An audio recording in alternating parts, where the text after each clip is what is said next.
Yeah, I do want to talk about Thomas Brown for my portion of the Grand Proclamations segment. And to dive into it a little bit more, just the segment itself, listeners. This segment it really doesn't matter what happens the rest of the way. Our mind is made up. And this can be positive and or negative. It could be either or. We touched a lot on how we thought things could end with Thomas Brown. And we really all came to the conclusion of I don't think there's anything he can do short of winning a Super Bowl this year, which was really out of the question, of not even interviewing elsewhere. The best he could do was to be on the list, be on that 5, 6, however many, they initially interview. Not a controversial take by any means.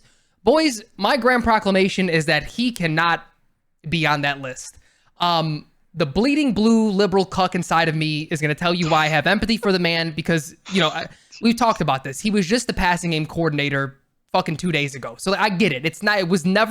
He was set up to fail in this scenario. He should have been the coach after New England, probably at the beginning of the year. Who the hell knows, right? But given, all those excuses to the side, which they're very legitimate excuses, to come off of a longer week, what do they call it? A mini bye week, and to look that unprepared on both sides of the ball. I mean, we talked about how, he instilled the confidence in Caleb, which he did when he moved up to play calling, and the guys are loving it, and the details, and the this and the that, and we were amped for it. But we talked about this, Jack, a few weeks ago. I forgot what game. Was it the Washington game? I forget what game it was. Whatever it was. It happened a few times this year where expectations rose again, and this team falls flat on its face, and it's been happening since the end of Lovie Smith. It's been, it just always happens. The second that the fan base gets riled up, the second that they start to look better than a middling team and expectations rise, they always fall flat. And that's what happened.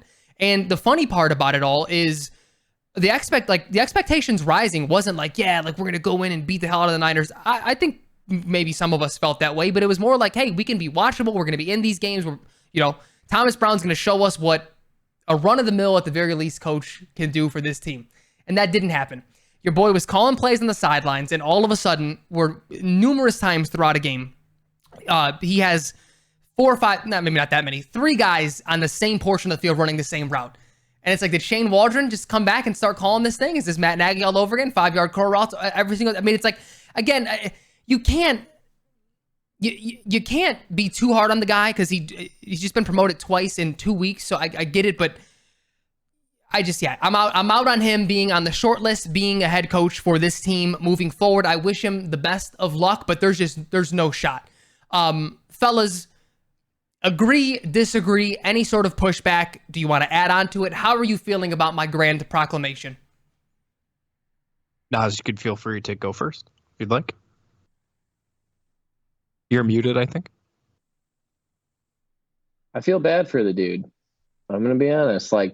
He had 10 days, and we thought there was going to be a culture shift, and we were going to be a better team for this guy, again, jumping essentially 2 positions in a month. We don't even know if he was ready to be an OC. And then he got bumped up to head coach. Honestly, if the priority really was Caleb, he should not have been named the head coach. If they wanted to if the true mission of this year was to keep the momentum with Caleb going, which is what it should have been at this point in the season, he should not have been named the head coach because he was clearly overwhelmed this week. And he had a masterclass displayed in front of him on how it should be done. And it's not really his fault. It's just he was not ready for this moment, and that's okay. I would guess a lot of 38-year-old coaches would probably feel this way. We get enamored with the other McVays, O'Connells of the world, and we're like, oh yeah, maybe this is our version of that. It's sorry, it's not. The guy needs more time. And no, of course it's not. It's the Bears. Why would he? Yeah. So why would he step right in and maybe 50? One day he will be a great head coach. It just won't be here. And I'm not even sure I want him as the OC. Yeah, I mean, to be honest, because the Caleb was back to playing scared again yesterday until it was absolute go time. But who even really knows? The Niners had put that out of reach so early in the third that it was like, who even cares at this point? The third, you gave that game a chance until the third. He meant the third minute. I gave until the fumble. Because they were driving again. They were driving again. It was gonna be a 2-score game if they drive down, no matter what they would have done. And that it was such a fluky play, and then to just see the defense fold after that was pretty fucking crazy. And then Jonathan Vilma and Kenny Albert didn't help me. They're primetime guys somehow. Wild. No, Frank, I think you're on the money. Nas, you're absolutely. Look, we talked about it leading up to the game where I said that first half, the slow first half can't happen again, and it happened exactly the same way. And it's only we have been talking about slow starts on this podcast this entire season being an issue, and it's only gotten worse somehow. You've gone from bad first quarters to bad first halves.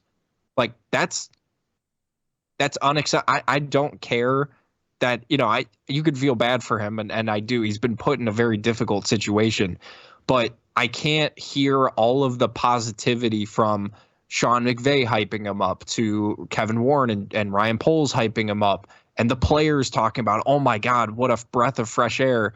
Like, if anything, it's not even a knock for me against Thomas Brown. It's a knock even more against these players and how much I just do not like this team. Like, this is a very unlikable team for me at this time because you got everything you asked for. Jalen Johnson blew the fuck up in the locker room, got his coach fired, and then everybody talks about, oh my gosh, he's finally gone. The big bad boogeyman is finally gone.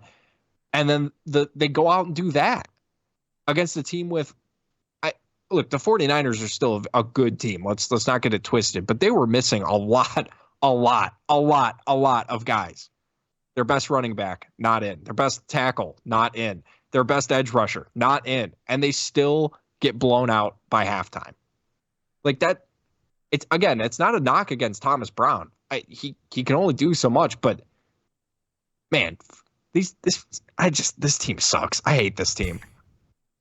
Agreed. No, I mean, I guess to put a crown on it, or cherry on top here before we move on to the next grand proclamation. The one thing that I guess I'm particularly harsh on him was his value add was going to be the offensive side. I didn't expect the defense to be that bad necessarily, but I knew he wouldn't have that big of an impact. It just, I felt it was too late in the year for it.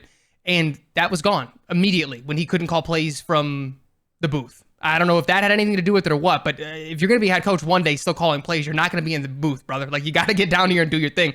And he just couldn't handle it. So yeah, I'm out on the guy.